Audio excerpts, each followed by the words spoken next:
I hope you enjoy the menu bar. It's the best part. Hey, I'm Claire Kwong. I'm so happy to be here at Amaze giving the first talk. I'm so happy that you all are here at 10:15 a.m. Almost all of the seats are filled as far as I can see because I'm blinded by the light right now. But yes, you can tell I'm very nervous, but I will do my best. I'm Claire Kwong.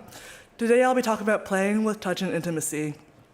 I'm going to talk about my experiences developing and exhibiting games that encourage players to move and touch. Whoa.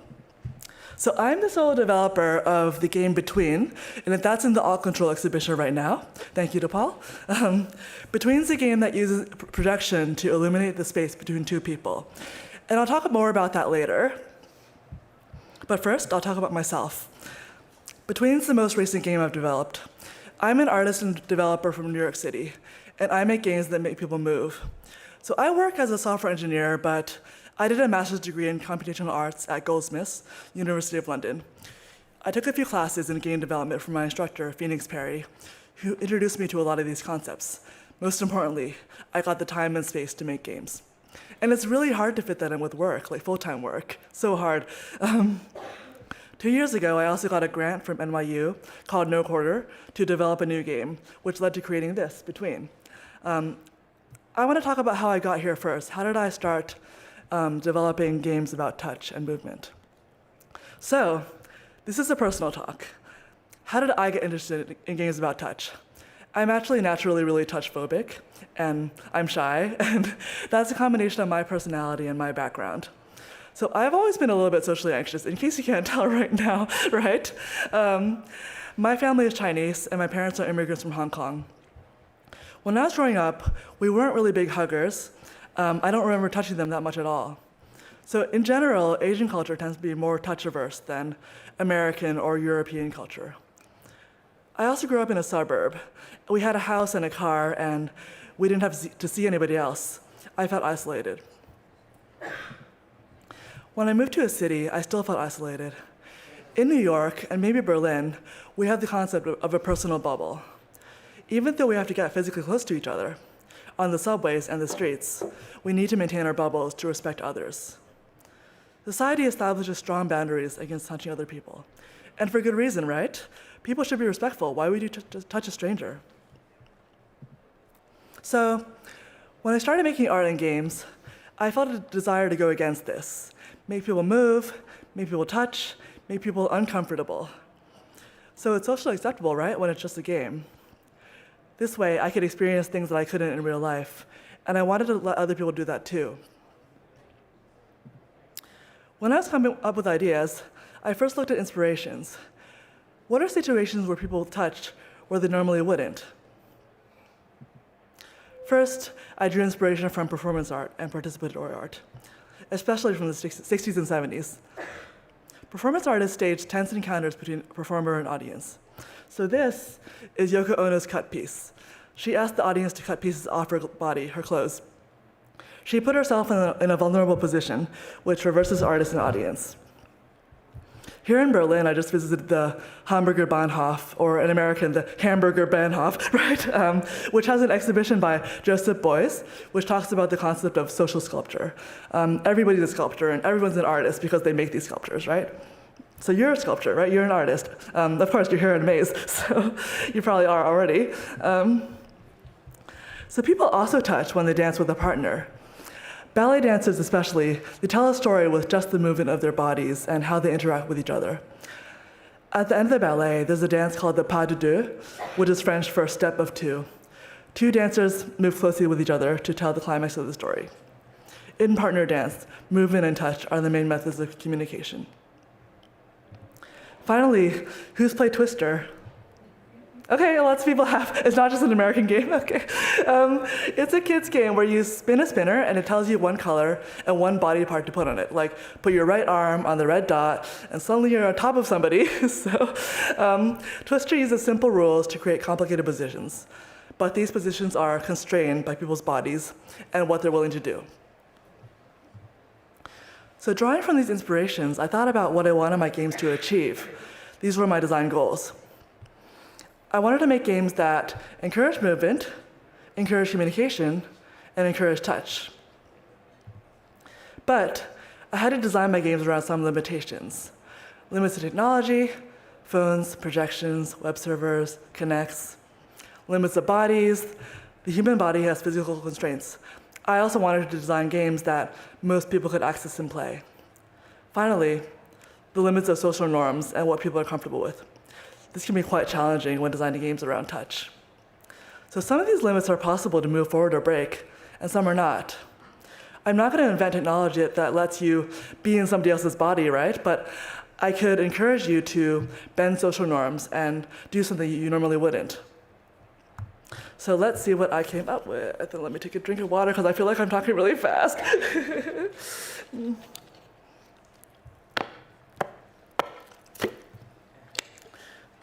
I started with Chroma Pose.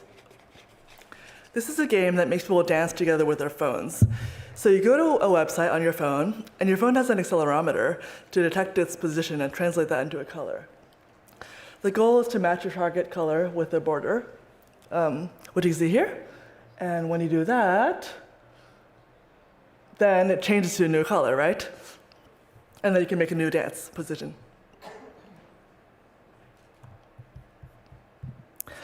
If multiple people connect to the same game, everyone has to get the same color, so everyone has to make the same position. Here, they're all making the same movements and dancing together.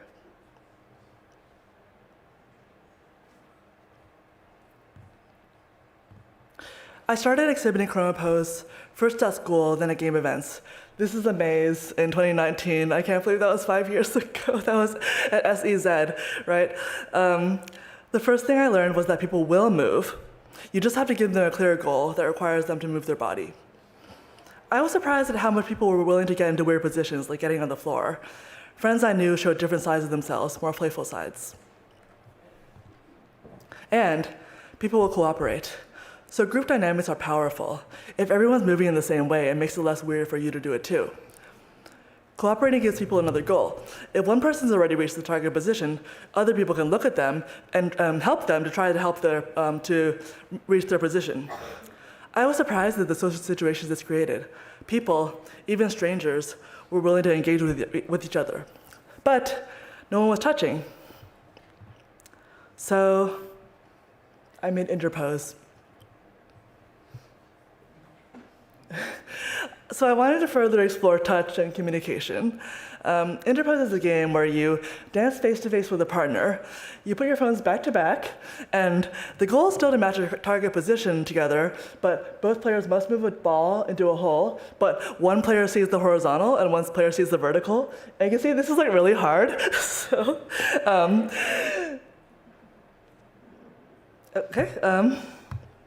how do people respond to this? It was a little bit weirder. So people are awkward. I'm awkward. It's way more awkward than I imagined to hold two phones back to back and stare into each other's eyes, especially if you don't know each other. Physically, people have problems holding their phones like this and then touching another phone. Someone even dropped their phone and cracked it. I felt awful about it. I didn't have the money to replace it. Later on, I iterated. I made little suction cups to connect the phones so you could hold their phones normally. People also need to be silly. In the beginning, I had all these serious ideas about, oh, it'll be an intimate experience, people are gonna bond on a deep level, but then I realized that people need to act silly and fun to do these things. The act of moving in weird ways makes you laugh. And when you're doing it with somebody else and touching them, you have to diffuse the tension. The laughter cuts through the awkwardness. And then it becomes a performance for other players and observers. But people will get close to each other. People told me that playing interpose felt very intimate. I noticed that people who knew each other already had an easier time playing it, and they went to greater lengths to move in touch. Again, I was surprised at how far people were willing to go to contort their bodies and work together. But I was really frustrated at the phones. They felt like a big physical limitation that got in the way of people's movement. I had a lot more time and space for my final thesis project at Goldsmiths, so I decided to ditch the phones and go big.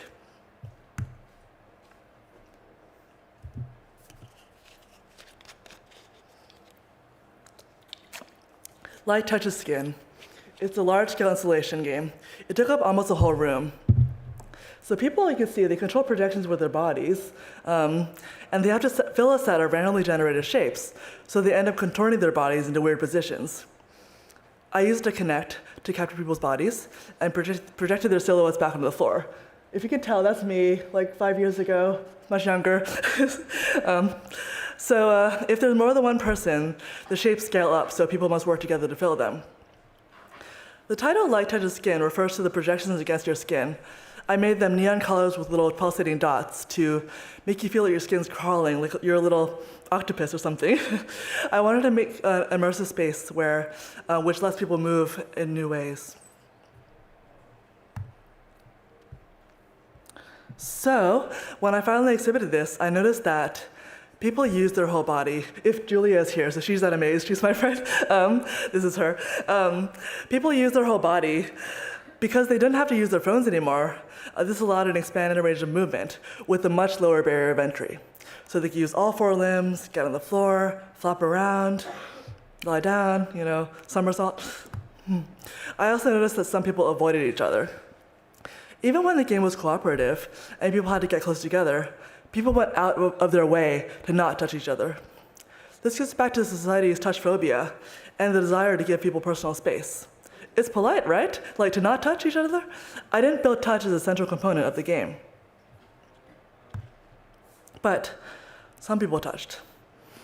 I added a little bonus if two people got close enough together. It was kind of an accident. When two people got close enough together, the Kinect would recognize them as one person, and it would revert to a single-player mode with one small shape. This did create a more intimate experience, and I liked it because it was optional. But I wanted more people to touch. I still felt like I hadn't achieved the balance of discomfort and intimacy that I wanted, so I decided to make touch a requirement. In 2022, I got a commission from NYU to create a new game, which we called Between, and that's upstairs. I'll just play for a little bit while I get some water.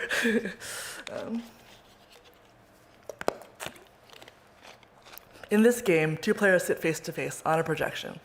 When they hold both sets of hands, they create a shape in the space between their bodies, and they must move this shape to fit that box on the floor.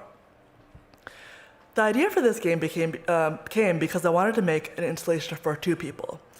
So when I think about projection art, I think about big, sweeping installations, something really big that makes you feel really small. But I wanted to do the opposite. I wanted to make an intimate experience for only 2 people. And that could only, also because that could only fit in my apartment, right? So, yeah. So how did I come up with a mechanic to make people touch? I knew I wanted players to touch, but it was hard for me to figure out the mechanic. As part of the residency, I did a lot of playtests with students. This really helped me figure out what people were willing to do and what they were not willing to do. I decided on a simple mechanic, holding hands. So there's research that shows that most people are only willing to touch a stranger's hands as opposed to any other part of their body. Think about a festival like Amaze. Like, what part of your body are you willing to let people touch, right? What would you be willing to touch? People shake hands, right? They do it all the time. I've done it like 10 times already. They're used to it. Touching another person's hand felt as safe and socially acceptable as I could get, while still feeling a little bit transgressive. So how could I detect touch? The Kinect can detect silhouettes of people. I found that if people held both hands, they created a negative space between them, which I could then translate into a shape. So that's how the holding both hands mechanic came to be. Making people hold both hands and move around makes it a little bit unfamiliar and strange. When I showed Between, I was so happy that people finally touched. Players were willing to do it because it was the main mechanic of the game. Turns out people will touch if you tell them to. People told them they felt very intimate, almost romantic or sexual. They told me that they felt closer to each other after playing the game. Someone even told me that they played with a partner and then afterwards they hooked up. So there's that. There were some limitations. I noticed that people tended to play with people they already knew, and they played more freely if they knew the other person closely. It was harder for a solo person to experience it. Playing with a stranger feels a lot different from playing with your friend or your partner. For me, I was an outsider. I'm still an outsider. I mean, when I brought Between to Playtopia in Cape Town, South Africa, that's where this is, I didn't know anybody, so even I felt awkward playing this game. So I remember feeling like I lost control of my body, and I was looking at, I actually played this with Thorsten. I didn't know who he was. I was like, oh, is this somebody I know? Like, I feel like I've seen this person before. But then, then he introduced himself, so I was like, oh, okay, hi, Thorsten. So we were cooperating, right? But I felt so much closer to people after playing this. I remember playing this game with a stranger, and then we sat beside the installation and we talked for a whole hour. It was so nice, right? I believe that touch brings people closer together like nothing else. I believe that's so important as the world grows more increasingly isolated and divided. So now that you've seen a few examples of games that enable people to move and touch, let's zoom out a little bit. What are some theoretical concepts that can be helpful in designing games like this? So embodied play. It extends the body's physical capabilities into game space. I found out there are some limitations to this. Games that use movement should build on movements that people already do and not make them do completely new ones. People's awareness of their own body is called the body schema. Games should extend this rather than break it. This makes it easier for people to play the games and link them back to movements they already do in real life. For example, maybe you've slow danced with somebody before or like held hands, So you can do that just on a projection screen, it's fine. My games use tools that we already know how to use, like phones or your own body, which is also a controller, right? So I'm using these tools, but also extending and subverting them, adding new capabilities to them, like controlling projections with your body. So cool. With emergent play, complex relations arise from simple rules. So the goal could be to reach a target color or fit into the generated box, but how players get there is up to them. Simple rules allow a lot of room for players' bodies to interpret them. So gameplay is enabled, but also limited by people's bodies and the social norms they follow. But a lot of the fun comes from pushing these boundaries and making people cooperate. And a multiplayer game also creates relationships between people. I try to create an emotional feedback loop between players by making them depend on and communicate with each other. Finally, I aim to create a magic circle. This is a concept from the game theorist Johann Huizinga, way back from the early 1900s. A magic circle is when a game suspends normal social rules and replaces them with its own. In my games, people did things they normally wouldn't. They made new movements, they touch each other. This is because it's just a game, it's a framing, right? It's not real life, it's fine. The other person has signed this contract too when they step into the game, so they've also accepted it. So you're free to do whatever you want, like within boundaries, right? And the more immersive the game, the more intense the magic circle seemed to be. I saw people at their most playful in Between or Light Touch of Skin, which is a whole room full of projections, where people could use their whole body. The magic circle also goes back to how I use games to overcome my own shyness and touch phobia. I found that the person who needed the magic circle most was me, and I created it for myself. So I use these concepts as well as my experiences exhibiting my games to explore some broader conclusions and ask some new questions.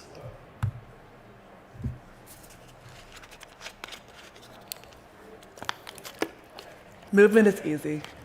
Movement is easy. Touch is harder. So making people move is pretty easy. Just tell them to. You have to create an interface that links body movements to gameplay and give players a clear goal. To create collaboration, you can make games where people must cooperate in order to win. But touch is harder. People are more hesitant to do this. Interpose felt a lot more awkward than other games, and people had a harder time with it. And with Light Touch of Skin, not a lot of people ended up touching because it wasn't required. I had to make touch a requirement for people to do it, but they're willing to do so because of the magic circle. I'm gonna let this play because it's funny.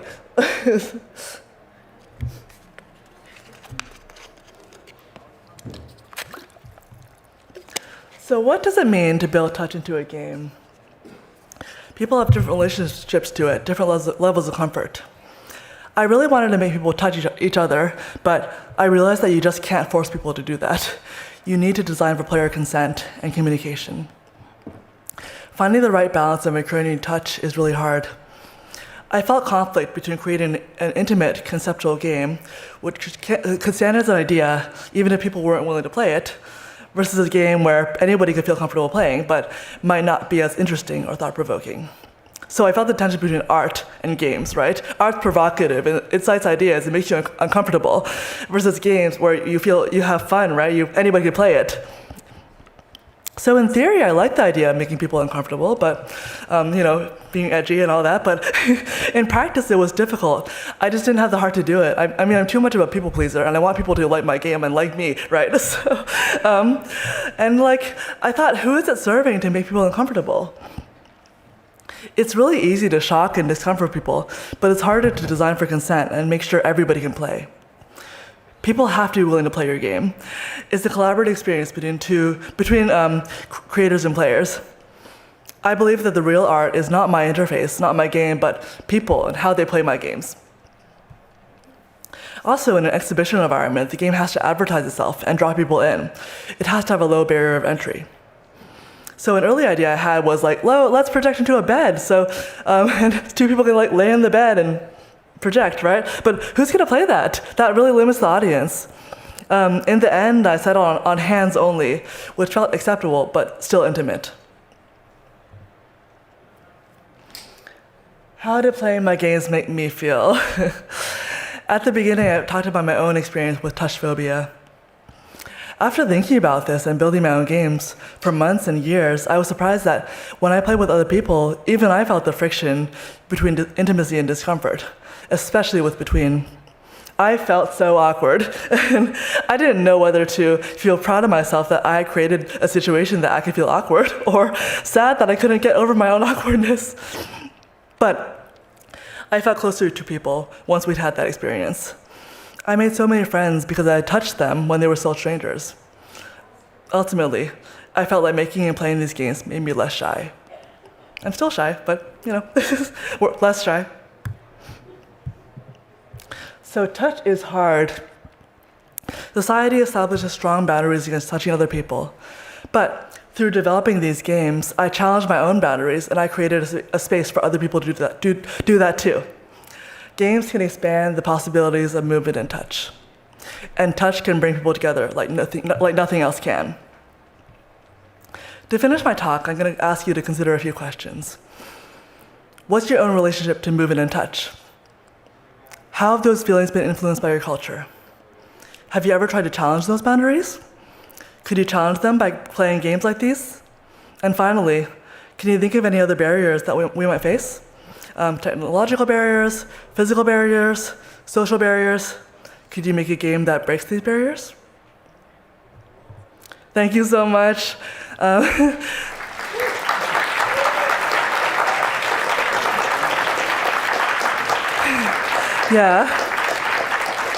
Thank you to Amaze and Zoraida, thank you for the opportunity to speak.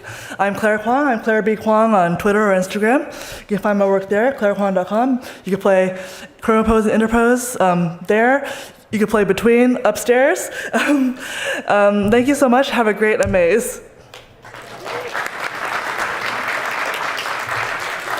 We do have 2 minutes for questions. Thank you so much, Claire. Yes. I'm #1 resident awkward, so I highly appreciated your talk and the whole topic of touch and everything. And awkwardness. Mm-hmm. I mean, totally get it. Yeah. Thank you so much. I'm dying up here. Do we have maybe 1 or 2 questions? Yes. I'm just gonna sprint down now. Yeah. Hi. Oh, Hi. Thanks for your talk. I had a question. Yes. Which motivation do you think would be more efficient for breaking the awareness of touch? Yeah. Would it be cooperation or competition? That's so interesting. That's a really interesting question. I think when I made my games, I tended toward cooperation because I felt touchy-feely, you want to feel good about people and bond with them. But I also do think that cooperation could be explored to break boundaries with touch. You could fight, right? I don't know. That's something that you can think about, or I can think about for the future. Thanks. We got one more question. Yes. Oh, sorry. Oh, sorry. Hi, great talk. Thank you. Just wondering, I missed the start of the talk. Have you done any kind of experiments with like transient spaces? So like public spaces where it's like probably with strangers a bit harder to get them to engage. Oh yeah. Yeah. Just wondering if you'd had any experiments with that. So I feel like I've exhibited my games at game festivals or in schools, so they're pretty safe spaces, right? I would love to go on the street. I love to project on the street. That's something that I would really, really like, but it's hard, I'd love to talk to you more about what you've done. Sounds good. Lovely. Thank you very much. We're out of question time, but if you want to ask Claire Yes, other I'm question, here. Yeah. I'll be upstairs a lot, so. Thank you so much, Claire. Thank you.